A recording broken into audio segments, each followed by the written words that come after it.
would say Split Earth is pretty value because you can definitely set it up with your You don't need to telekinesis. set it up. Rubik has a better You set it Split up Earth. with your stun. Oh, that's true, actually. Yeah, Yeah, no you just go animation. bam. Because there's yeah. no cast time. Easy. So double stun. Double stun. Yeah, it's a great Rubik game. Team Secret is seeming to be a little lackluster on the old team fight. True. Kind of felt that way last game, too. And that hurt them because they couldn't really. So how are they going to fix that? Well, Naga's removed, Yes. so you don't have the simple answer. Throw that in like position 4, assuming that one of these is a core, and they'll go back for the Bloodseeker. All right. I mean, I can't remember who it was. Kept stealing Rupture over and over, and they had to stop using it dead. So see if that comes into play at all. I mean, it's a very easy skill to steal. Yeah, big animation. But I like the way they're saving this for last, though. So now we truly have no idea what the Skyrath or Leshrac are doing. They get to see the last 2 picks for Optic and then figure out what the plan is. 10 seconds remaining. Yeah. 5 seconds remaining.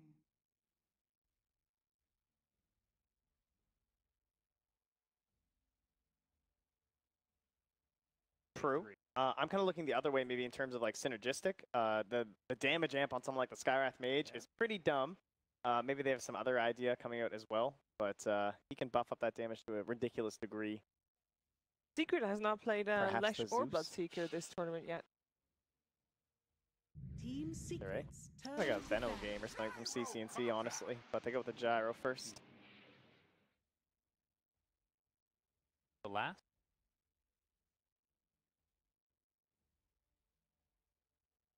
Get the one you don't want banned.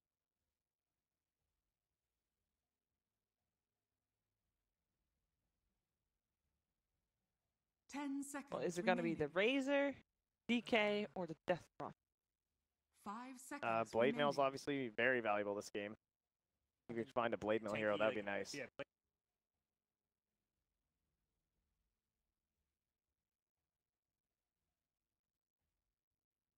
Kind of hard to find a Blade Mail hero these days, honestly. There's that many. Like Bloodseeker's like the best one here, honestly. But yeah, that's gonna but it's amazing this game, obviously. Worry about Rupture. I don't know. I don't like DK at all. Bloodseeker. I would say they've gone very heavy in terms of AoE damage. They're really lacking in terms of like single target. If they want to try and like blow somebody up like the Skyrath or this Leshrac, at least, and like currently they are fortunate in the fact that they are relatively squishy heroes, right? So like this AoE fatal bonds might be able to bring them down, but someone who just gets some single target right clicks in or spells, maybe a Lina kind of hero. Dire team pick. Is there any way CCNC they plays go, a great Lina. Any way they go Ember again? I don't think with the silence, the roar, and the blood rate.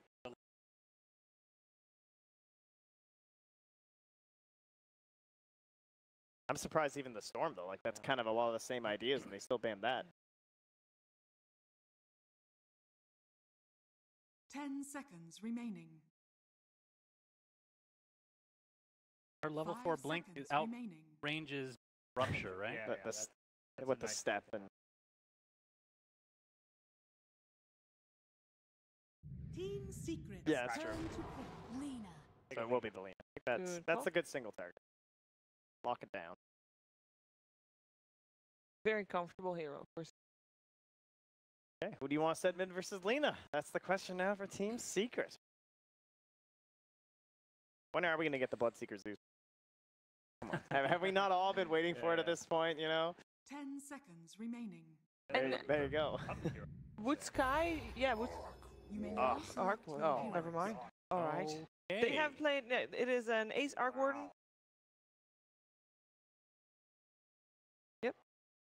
So They have 2 lanes at least with like setups, I guess you could say, with like the slows at the very least. I guess you need a roar though for the Beastmaster. It's a little awkward for the Porlesh, but you get the slow from the YapzOr, maybe they can lean to the Split Earth and everything, but relatively squishy. Not a lot of counter initiation, especially for Team Secret. So if they're jumped upon, I'm not sure what your answer is. Throw a Blood Right and run. to hear that you don't Yeah. takes a while to like just fast Yeah. gyro up.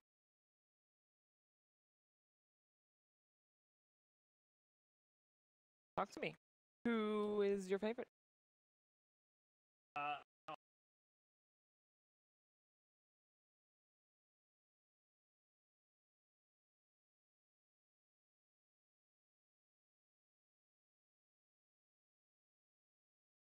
I hate to agree because I absolutely hate it, but we'll have to go with.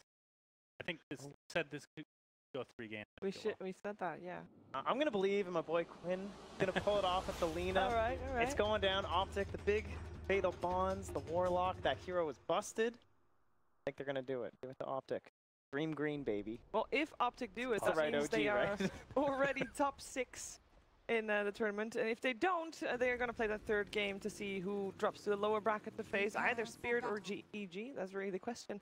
Let's find out what's going to happen with Toby and Pat. I'm with Sunspan. Arc Warden sends me to sleep. I think it's a new and exciting flavor that we have yet to see, at least Yay! recently. I think we saw it yesterday. Yay. Didn't we cast an Arc Warden game? Yeah, we did. We did. No, we were just watching it backstage. Yeah. Well, Either way, I felt the pain. The pain reverbs, and Team Secret are giving it, like, not gonna go wrong. They were right at the panel. Ace is a fantastic Arc Warden player. I just hate this hero with a passion of 1,000 suns. I don't mind it nearly as much as others you seem to be a fan of. I'm not going to name names here. Techies. Awful. Techies is Stop, brilliant. Stop. No, stop. It's an explosive change in the draft. I love 3 things about the Secret Draft. 1, I think 4th pick Bloodseeker as 2nd pick is great because you now have the damage amp core that's a 6 strong laner, and then you last pick your win condition, and it just is better now. I think Ace is a specialist on Arc Warden, and it changes the makeup of the game of Dota. I think that they capitalized on the big issue with Optic's draft. I thought they were going to last pick Ember again. They go Lina. What are they missing now? Reach. They have absolutely none.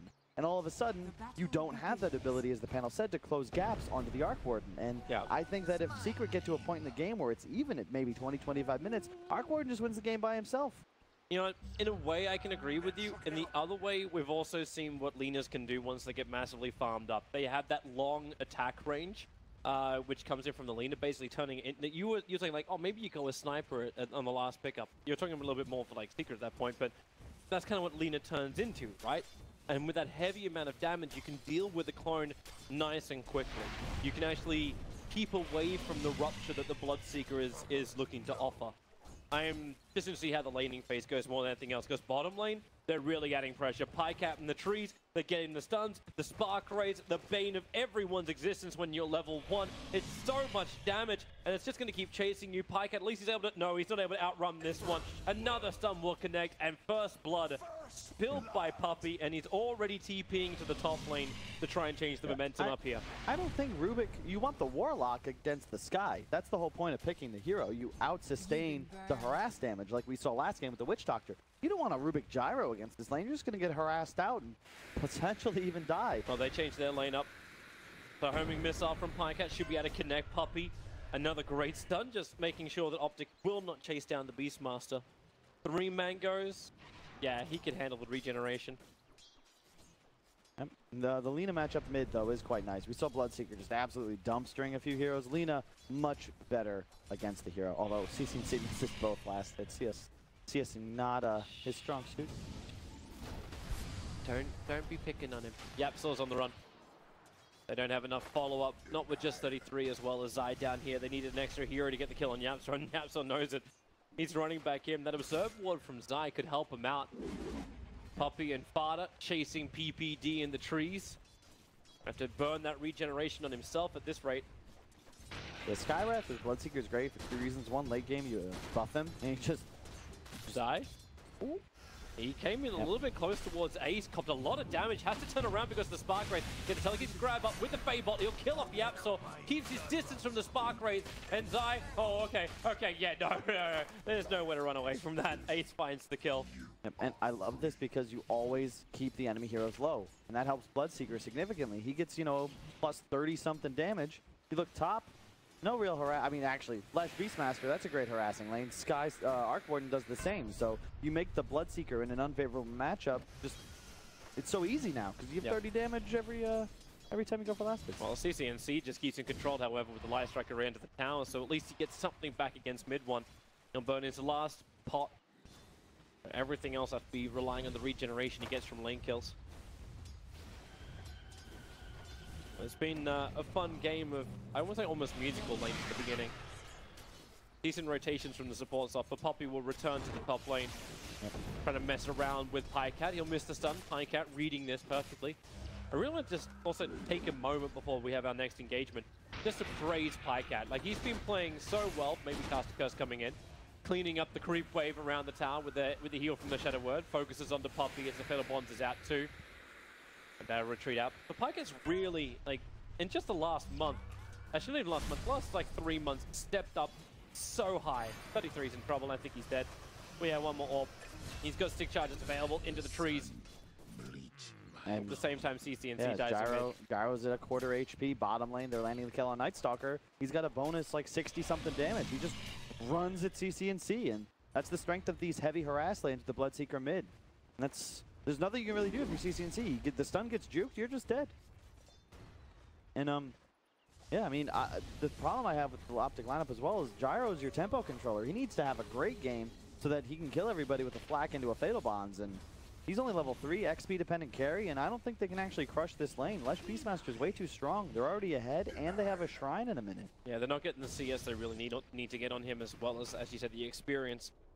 That's when things have to try and change around. Like, we're now in our first nighttime phase, the Night Stalker. Rubik's already started his rotation, so Zaya's coming into mid lane, try and get something on mid 1 before he's able to get that Rupture and cause real problems to them. Because you know the second he has Rupture and someone drops low on the side lanes, mid 1 will murder. He will murder CCNC. And it's already been 1 death for him.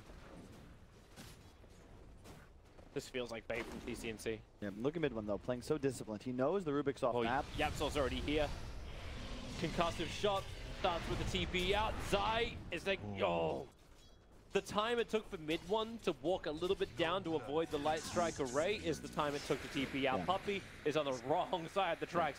Homing missiles coming in. He wants to deny himself. Aggro's the creep at the right time, but then Rocket Barrage. PyCat will get the kill. CCNC denied 3 creeps mid on that wave that went into tower. Otherwise, he would die 100% to a Rupture. Mid 1 was like 15, 30 experience away from getting 6. Or he would just die. No TP, so he would feed the Skywrath, and they would have crushed there. But well played getting the last hits that counted. Rupture's up now. Mid 1 hit 6.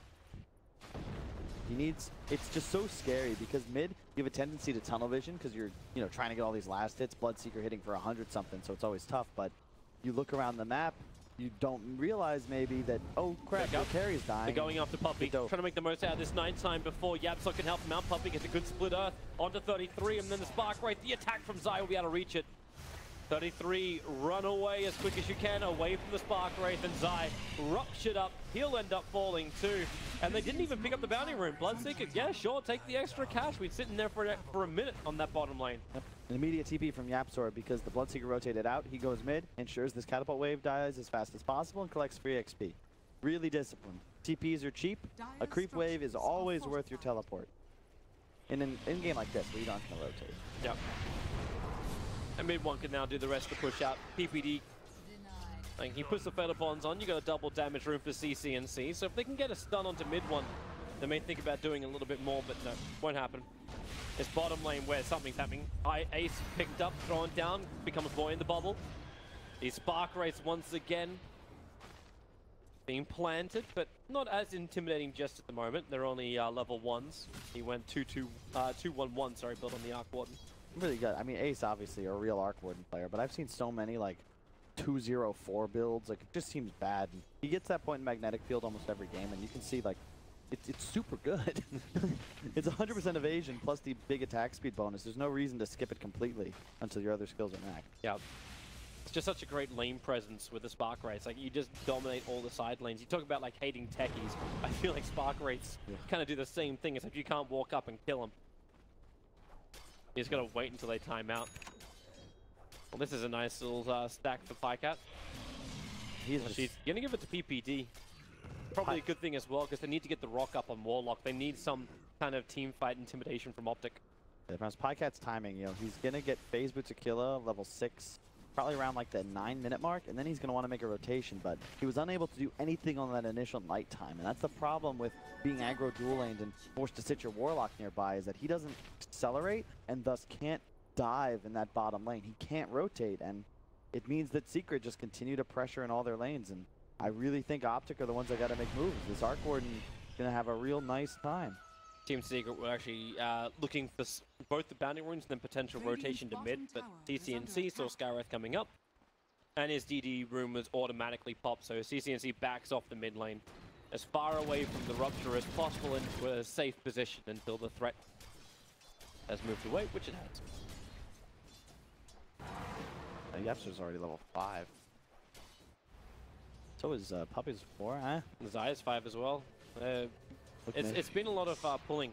It's been a lot of pulling from to the side lanes. Mid one's having a great time though. I think this hero is super undervalued still. A lot of teams have been picking up Bloodseeker, but I think that his kit puts him in a position he could be potentially even first dude. So easy to build drafts around because it's not about him, right? It's about the 40% more damage you give your teammates. Again, being a little bit intimidated. Silenced up into the trees. The split only barely misses. The Creepwave's following 33 in. Oh, Bloodseeker forces the CCNC TP as well. Oh my god. And he's ruptured still. Yeah, CCNC TP down the bottom lane to try and be involved in this engagement. Puppey hits the stun, but 33's there to punch him down. But Bloodseeker, there's a lot of heroes low, so beat into the T1 tower in mid. Nice Stalker will begin his TP in. Gonna have a little bit of extra help. That's in the form of the Rubik. Waiting it out 33 as Zai has the telekinesis grab, pick him up. Still aggro from the tower. Mid one has 1 charges, and he's also got the distance. He's got the speed, and he's just running it away. FATA, no way. Is he really gonna turn this around? The Raw directly into 33. I thought they're gonna get Zai as well. How many times are you gonna use those lines, Toby? Every time somebody runs away quickly, you bring up that song. I love it, but still. Do I? I don't know. I'm sorry, I'm an old man with only a few lines. I can't learn new tricks. That's why OD Pixel is the superior caster. Someone's bitter. What? It's just the British accent. It just trumps Australia every time. And oh, wow. Rupture. Go Could be a generic full heal American too. 5 PPD. Dude, that hero is nuts. It's like LeBron James. He does everything. He can land the assists or just slam it home if necessary. CCNC's trying to slam something. Spark rate down. Haste Rune doesn't allow him to catch up to the Bloodseeker, who definitely was looking to hide in the tree line. Thought about to finish that Necro level 1 too. Having a great game. YapzOr half shows himself, and CCNC realizes his angle of approach against FATA was not going to work. Optic's win condition is so rough this game. Their Gyro's so far behind. Gyro Lina, like these heroes, they need space. They need to be able to eat creeps around the map and connect. And Optic supports, like, who's really going to be making plays? Like, a Boots Rubik, can he really make enough plays around the map? Because so far the answer's been no, and I don't think it really changes. You have way more ability to clear waves on Secret. You scale better. 33. It's just so hard. The clone started doing the rest of the work underneath the tower, so Ace didn't even lose much. They didn't even lose the clone. That magnetic field stopped the auto attack, so they don't even get the gold bounty. Top lane, level 6 on YapzOr. Rupture as well. Yeah, they're looking for Pycap. But we were talking about this during the drafting phase. You get a Jaradat, you just burn everything, right? Like, okay, you're ruptured, but you stand your ground. It's a good hero against the Bloodseeker, but the problem is that mid one, he's just going to go, I assume, like Shadowblade BKB. And as long as he gets Rupture off, he runs in BKB. What does Optic do? They have absolutely nothing to pierce BKB. Smoke and wrap around the back. They have the Observer Ward in that northern lane. That's why they know what's going on. So the smoke breaks. Darkness will now trigger. Puppey as well as YapzOr split up. Light Strike Array is quick, and they just use Laguna Blade. Get the quick kill. Zai able to steal the lightning. They chain it straight off pretty quickly, but it's mid one in trouble in the lane. Trying to get away, but it's way too much damage. The trade-off is the Warlock, however. Down on bottom lane, looks like PPD was just pushing by himself. And that's an easy kill for an Arc Warden and a Beastmaster rotation, and he did just roar it. You're okay with that, though. I mean, it's annoying. You're more okay with this if you can get the follow-up picks. They're still TPing underneath that Observer Ward. So the Radiant, actually I realize it's actually a Radiant Ward, not a Dire Ward. Is Arc Ward getting it? No, he's not. Okay, he had the one. Yeah, Goodbye, but Clone. the thing is, they get the follow-up kill, but not only that, there's no objective pressure from Optic. They can land kills, but with no real method of tower pressure, they're reliant on being ahead. But if you aren't ahead, you can't really stay ahead. Like, the advantage, it doesn't exist. You can't go back in time, and in the meantime, Secret just continue to press. Ace now finishing up the Midas in a couple last hits, and again, the clock is ticking. Optic have to play fast and continue crushing and finding kills, and it's just so hard in this game. I feel like so much money's also being wasted. And it's gonna fly. I'm hoping PPD picks up this bounty rune on bottom lane pretty soon. Yeah, they're coming over. It's gonna get bottled up by CC&C. Money to burn. Just Another smoke towards the bottom lane. efficiency. They waited 3 minutes before they picked that up. Rupture. Out in Piecat, Blood Ride as well, but he's happy to stand his ground. And okay, he's trying to walk it off a little bit further. Starts the TP, but YapzOr, he'll turn the ulti on. Ace battling on the bottom lane. PPD will end up falling. They try to do it with a rock, but now it's up to Zai to pick up and throw away. But this is just an open ticket for mid one to start the dive. The regeneration, like PPD is still like buffing up the Bloodseeker as they want to go in deeper on top. CC&C has to come bottom lane and get some kind of rebuttal. This is perfect play. We see VP do this, we see LGD do this, make plays away from your carry. He needs time, so the Arc Warden does die bottom, but he makes space, and in the meantime, you just crush the top lane with 4 and get tower 2, and this is the advantage of a Beastmaster Bloodseeker draft. They land the kills on the cores, they immediately clear a tower with spare time to go farm enemy jungle. Optic got a nice smoke couple kills, but they got nothing. Same with this kill bottom. Yeah, they get the tier 2, they blew the Warlock ulti, but, sorry, the tier 1, but it's not super impactful. That tower was already so low. They're actually pushing harder. Pycast defending the tier 2 tower, but Optic still have the numbers on the north. I probably won't push too hard though. Necro is on cooldown for the moment.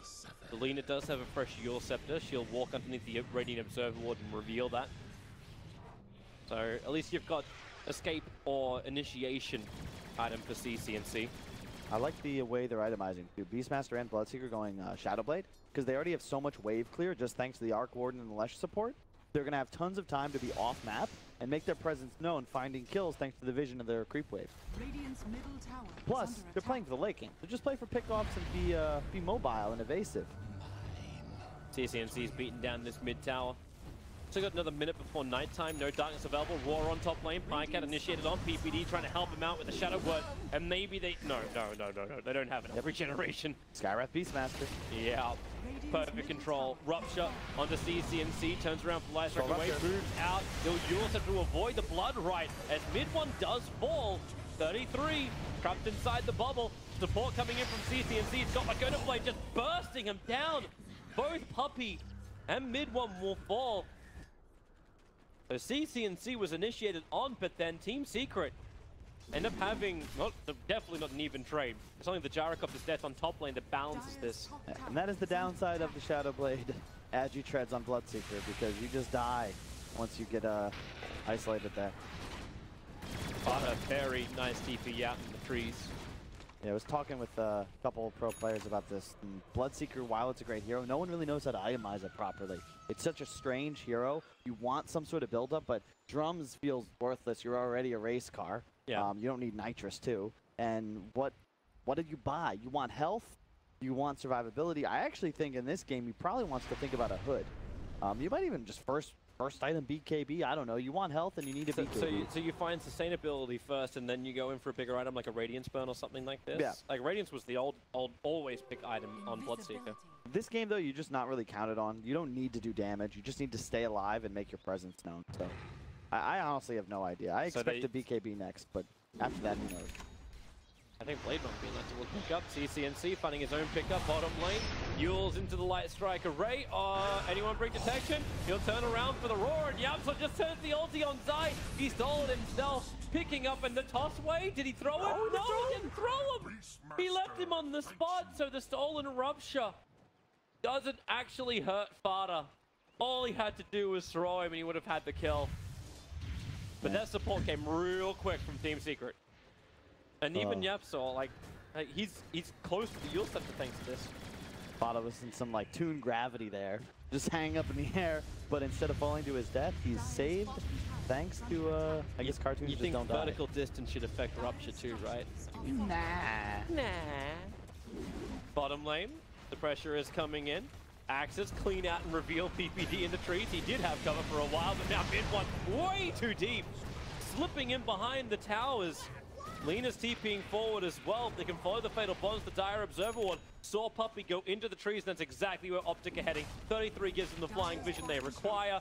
Gyrocopter will deny up the tower on the bottom lane. So money taken away from Team Secret as well as 2 heroes. The same 2 heroes again.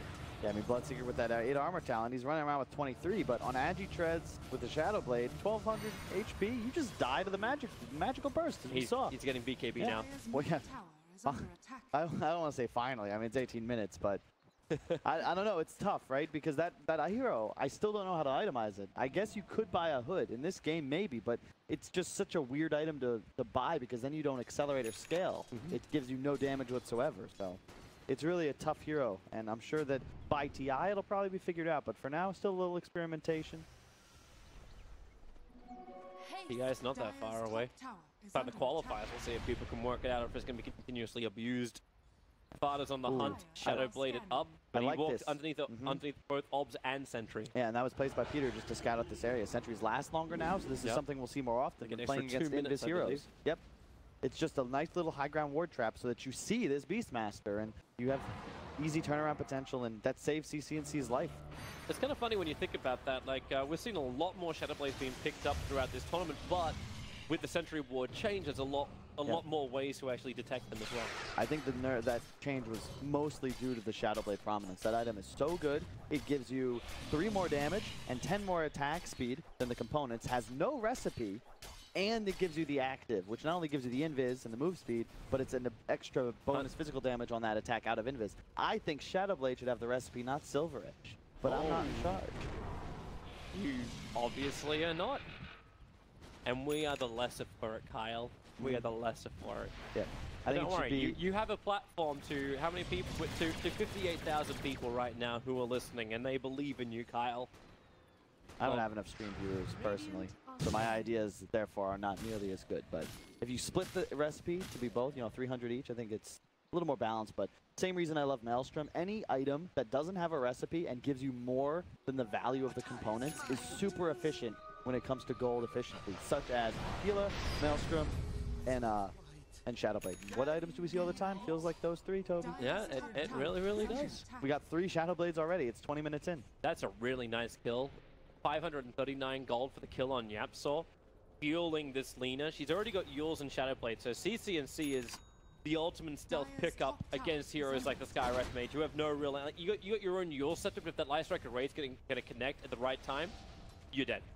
Laguna Blade will guarantee it, and such a low cooldown ultimate too. 60 seconds at that level 2.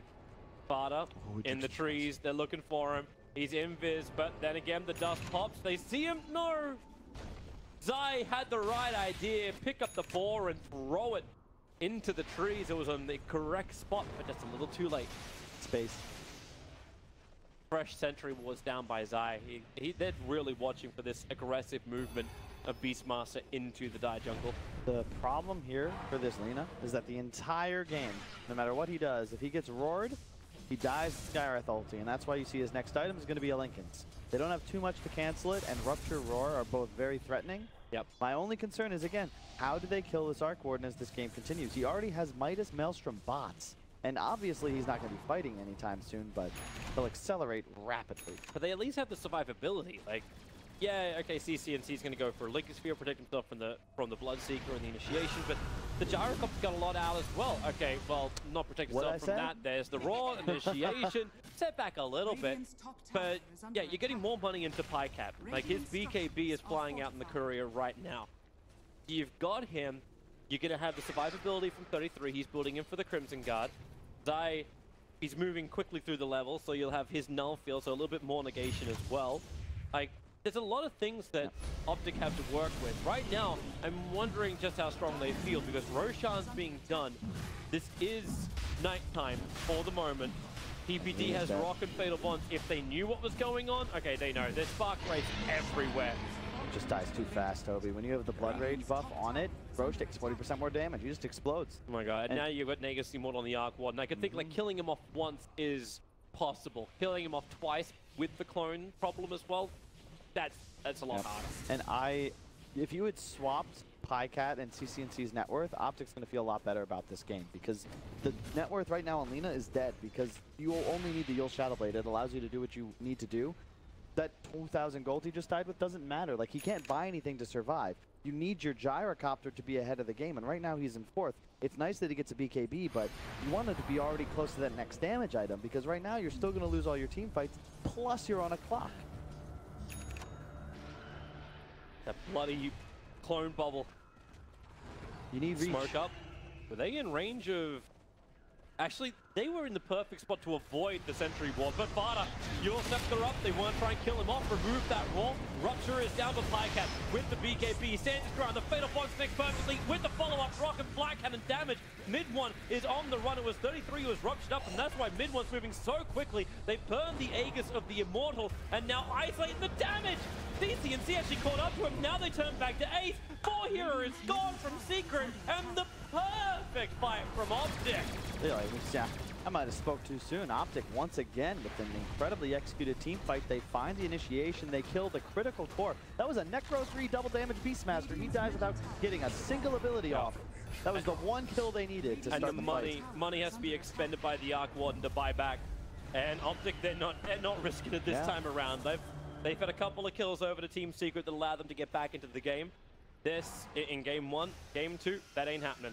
Really well played because you can threaten that tier 3 and it's the right move. If they back immediately, Arc Warden saves that buyback, but you force him to expend that gold because he recognizes I'm going to lose my tier 3 here and it's way too early for that to happen. I love how quickly, like, I still want to, like, the hero choice to Rupture, like, was Night Stalker really the hero? Probably not. Like, he's already got Vanguard and 2.1k HP, and he hung around, he didn't even die. He sped up the Bloodseeker. I thought, okay, yeah, mid one's away, but that attack range is from Lina. The base attack range is already pretty damn good. And I like what Optic's doing as well. They're going double Lincolns, at least for now. You have one queued up on the Gyro as well, and I think if you're going to get the one, again, in a game like this where you're so afraid of Rupture and Roar, you want to make sure that you can double apply it onto the core that's dangling himself in front of the enemies, baiting them and distracting. Because if one of those spells is wasted, you're probably just taking the team fight victory.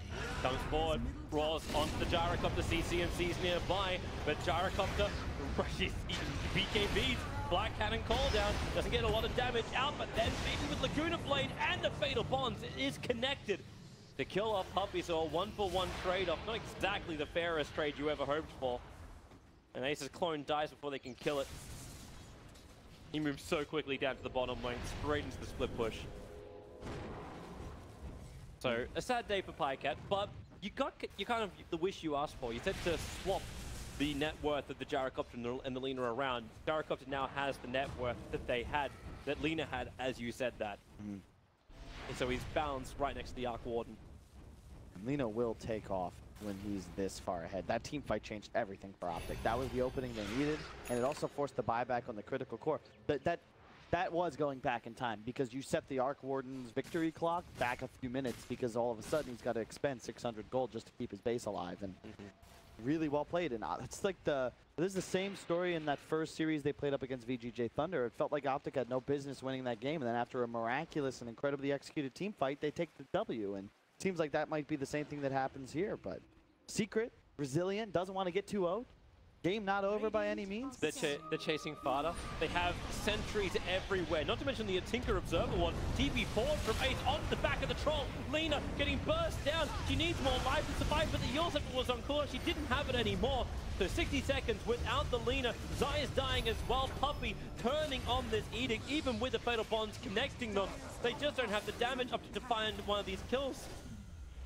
That is now Team Secret having the great fight, and no Lina for 50 seconds?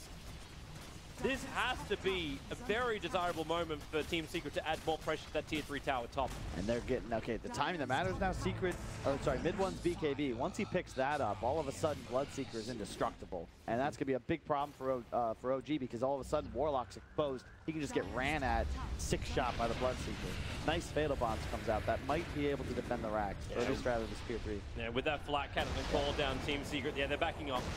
Man, Fatal Bonds flak is some stuff right there. Actually, really, like when you think about it, easy defense. Not having your two primary controllers, the Rubik plus the Lina, I feel like their stuns and initiation is what Team Secret fear more than anything else. Now they have their own Blink Dagger and Shadow Blade onto Beastmaster. So Far's got a job. He actually just sold the Blink Dagger. Yeah. I think he just goes BKB here, Toad. Think? What does Optic do against that? You can obviously BKB piercing interrupt with the Warlock Golem, but other than that, what damage do you have other than a flak?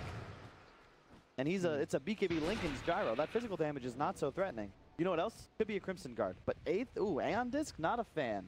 Not a fan of that one.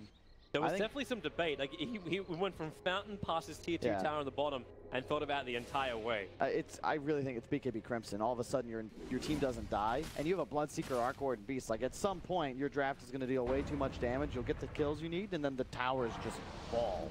That bloody Spark Wraith. They're going to have to run around it, the small area. It moves over the Gyrocopter, and the pings come instantly. Team Secret aware of the movement of Optic. Bloodseeker BKB on Courier. Coming out at the moment. It may be a little bit too late. Puppey being picked up, thrown down. Oh, they stole Edict. That's huge. Blink as well on Zai. That means tower push. Yep. They look towards actually ping tier 1 tower very quickly. It's a free tier 1. He can kill it himself now. Jaradat may just trying to keep the creep wave out, but hey, no backdoor regeneration on a tier 1 tower. And it's really good moves by Optic in both games, just constantly taking different paths. They're taking the aggro waves. One of the ways Wings Gaming was able to win that TI6, they were always cutting more aggressive angles than other teams. And it's super important if you're trying to find kills, and they desperately need to cement their advantage, which even though they are behind, they still have the impetus to make things happen because they have the BKB advantage. That's disappeared now, but the Warlock is still the equalizer. The 3 or 4 man Fatal Bonds, you gotta run away from Secret.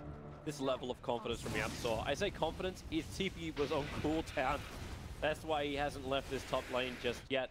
The rest of Optic moved to bottom lane to defend against the Arc Warden clone push. Dire's middle tower is under attack. And now YapzOr back into the safety realm. But I'm liking Optic's boarding, where they're always looking for the trees. It's Observer and Sentry together. So they see when the Hawks move out, they see when Beastmaster, who's been playing in the trees a hell of a lot, is hiding around. They see the traps around where they're pushing power, where their push power is. And Beast switched to BKB in his quick buy, which is the right choice. I 100% agree. Him and Bloodseeker can run in, whoever they roar. However, Optic also itemizing to defeat those 2 heroes because they recognize we can't stop them when they're BKB'd. We need to make sure we play around their ults as much as possible. And the double Lincolns is up now. Clones revealed on bottom. What's up soon? 400 gold. How long we got till Roshan? He will respawn in 5 seconds. So, next critical target for Optic. This time around, they will actually have the numbers to try and defend Roshan. This is the big critical point of contention. Who's going to see it first? Observer and Sentry down. Ooh, Arcane Rune on Lina. Like these 2 siege creeps just start moving towards Roshan because they're chasing the ball. So top lane gets pressured in by Team Secret, their own double catapult wave. But on bottom lane, they're killing off the clones. So Optic, he actually minus 1 of the catapults. Look at top though, Bloodseeker and Beastmaster Someone here. needs to come back. Gyrocopter, I think, actually needs to. He doesn't have a TP. They're going to go straight into Roche. This is a great play. They push top super hard, forces response, and now they go right into Roche. CCNC's TP's not ready yet. So the tier 3 tower will actually fall the double catapult. It's taken way too long. FATA takes the tower with the units which were there, and yeah, Roshan's going down while Optic clean up pieces in their base. That's perfect. They don't even get the tier 2 bottom. Well played. They bait Optic into the bottom area of the map. They get tier 3 and Roche. You can't ask for more. That's cheese too. Yep. They will still have another problem. The Lincoln Sphere is completed now on the Gyrocopter, and well, you know that BKB we were talking about. Delay it a little bit. Beastmaster feels confident. FATA now picks up the Blink Dagger again. Okay. I like it because now you're like, all right, I'm not in danger. We don't need to go force a fight. It's more that they need the BKB if Optic was in a position to force the fight. If they get that Aegis, he needs a BKB. But now, you got a few more, you can catch your breath, relax a bit, maybe find a pick off thanks to the Blink Dagger now. And the issue with the Lincoln Spheres on Optic, as much as I like them, not only is your damage output significantly lessened, but if that Lincoln gets procced by something worthless, that's 5,000 dead gold. You're already 8k behind. You make that 18, how do you want to fight? It looks like Optic are looking to try and fight. They're well away from any Radiant Vision. In fact, Radiant Vision right now is a Hawk. And the Observe Board in front of Roshan. And, well, that Hawk is now gone. Zai claims the money for it.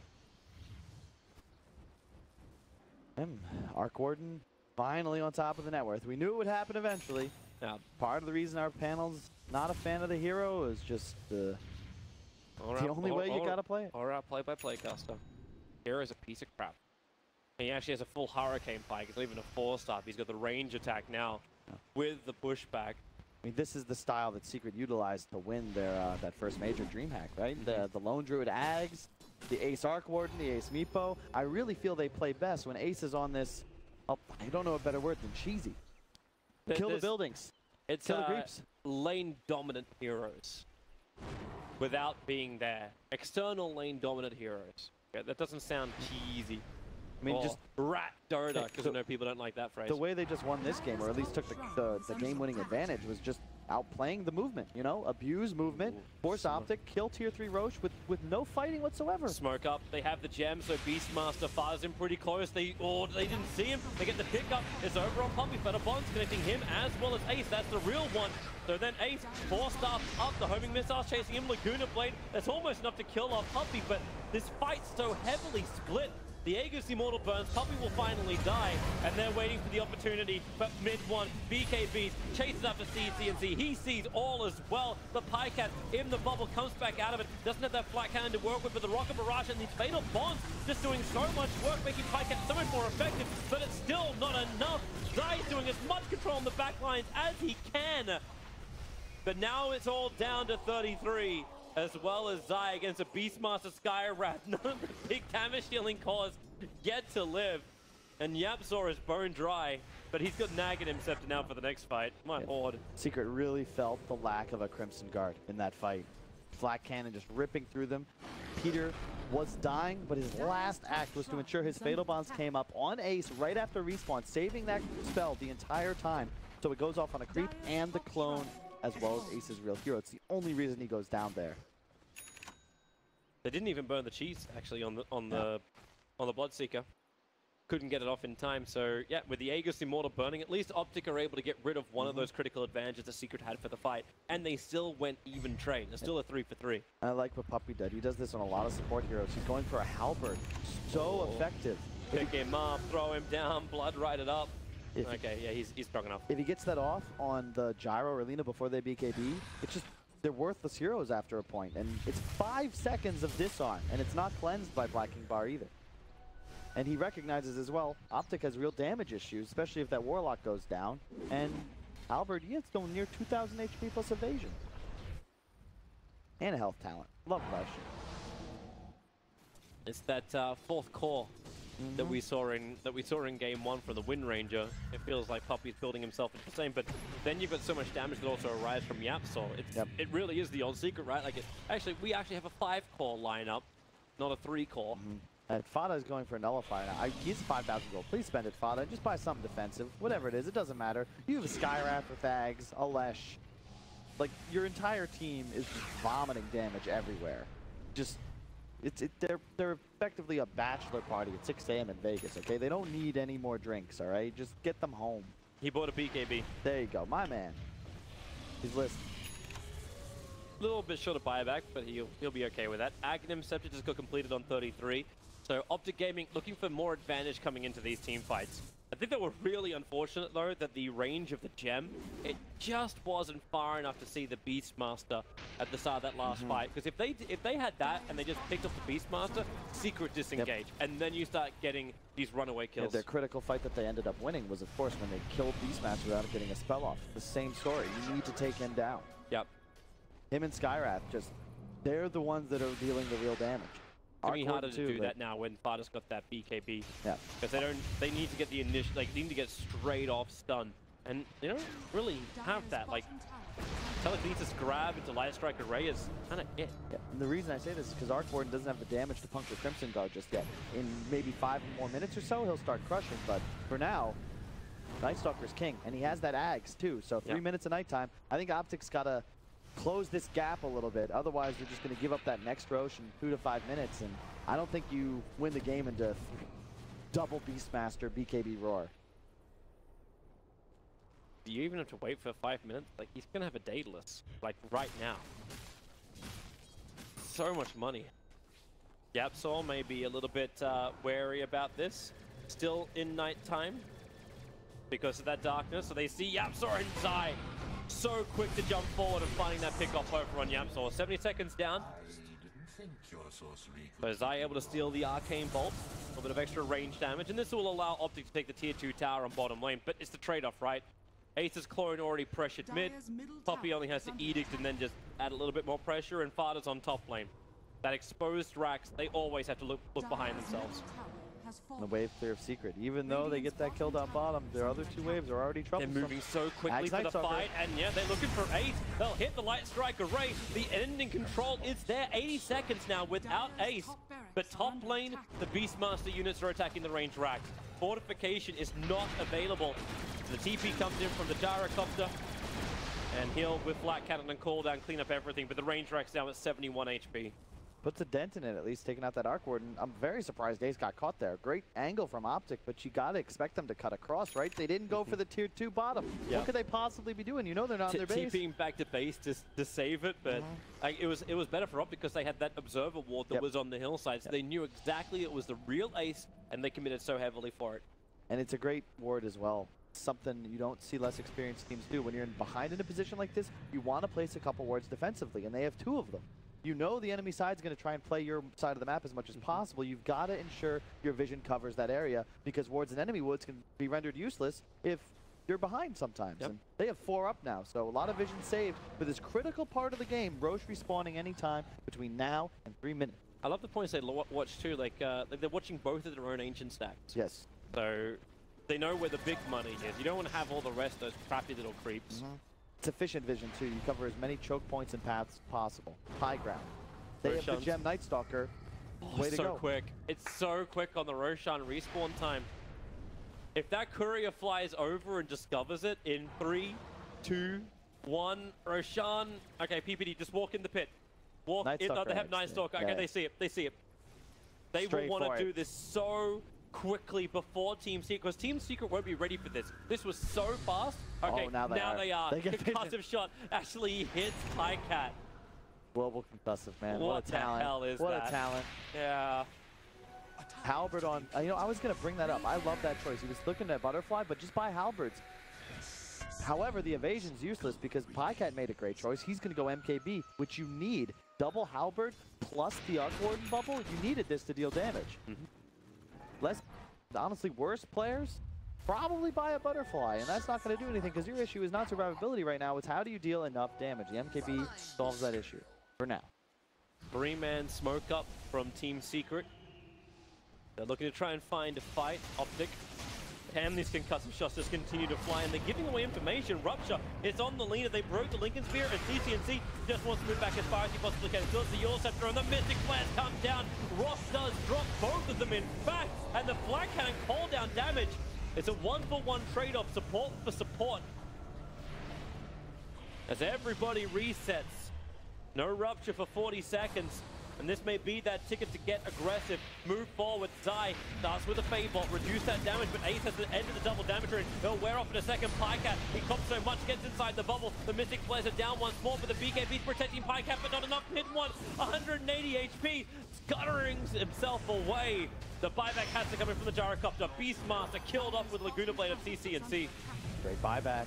Roche is up, remember. Everybody's got a buyback. Everybody's using it. Man, you need a Crimson Guard on Secret. Somebody, please, pick one up. I take back Halberd bad on Bloodseeker. You knew the MKB was up already. He can buy a Crimson Guard. Come back. It's Lena Gyro, Toby. Yep. 33 needs to get rid of that Observer Ward. He walked in range of it previously. He's going to give it to Zai now. Even though that buyback from Pi isn't going to be used, it's still worth, because you need to be able to contest Roche. You can't fight into double Beast and an Aegis Arc Warden. It just gives away full map control for 5 minutes, maybe even a game. They're letting it go?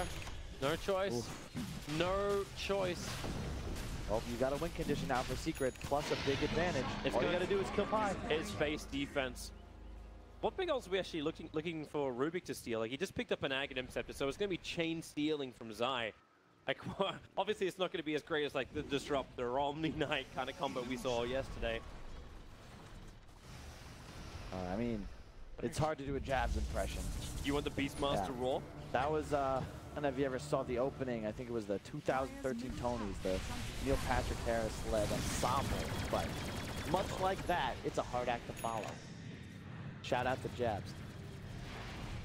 CCNC does not want to, like... They were looking towards the bottom lane, hoping that was just Puppey AFK with his illusion. Didn't find the target, and it's just scouting out with Leshrac. You can have an MKB on the Lina soon as well. I'm telling you, Toby, if they don't buy a Crimson Guard, I think Secret's just gonna lose this game. Their damage output. The BKB. BKB on Arc Warden, that's good. You need that on the hero at this point of the game, but I'm just concerned that at a certain point, the gyro might just do too much damage. All you gotta do is land the initiation. Lina, too, shouldn't be underestimated. He'll have an MKB of his own pretty soon. Just shy of level 25. And you have that extra range. I'm assuming you go range over always, slave, always. Yeah. Always like to double check. And he's almost completed the MKB too. He'll need to go out and get the money for it. His surplus is only 2.9k. So not what CCNC wants, because I think he understands with a Gyrocopter with his buyback on cooldown, CCNC can't burn his money. He's also just got this casual plate mail, so he has like 19 armor. He'll have to drop that if he wants the MKB. Either that or you drop your phase boots, but... I think you don't really... you could ditch boots, it's tough. Yeah. I like the plate mail though, but at the same time, man, I mean, Night Stalker's gonna go AC after his BKB, I'm sure. The split push has begun. They're sending clones in. The Lincoln Sphere is protecting the frontline Lina. Remember, this is only the clone of Arc Warden, and it's still a pain in the absolute ass to kill off. So they can stun it up, but it's allowing Ace from all the way down the low ground to take the tower. And on the top lane, FATA's pushing in on the melee racks. They have to burn fortification, and they also have to split up.